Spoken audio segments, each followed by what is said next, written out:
Hello kids, welcome to Cool Dreamy Cartoon. Today topic story is toy shopping with the triangle. Little Triangle अच्छा रहा है, इसने daddy triangle को card धोने में मदद की है। आप बहुत अच्छे हैं, मुझे लगता है कि आपको एक नया खिलौना दिलाना चाहिए, डैडी ट्रायंगल कहते हैं। वो एक साथ मिलके खिलौनों की दुकान पे जाते हैं। रिपोर्ट, मुझे रिपोर्ट्स बहुत पसंद है। छोटा ट्रायंगल रिपोर्ट्स के साथ स्टोर में खेलता है।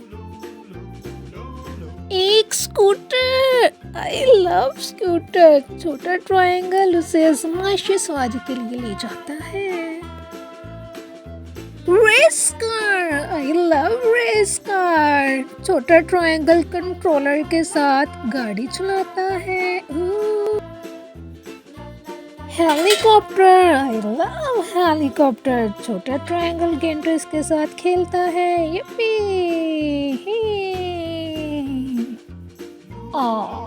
तो आप कौन सा खिलौना चुन रहे हैं?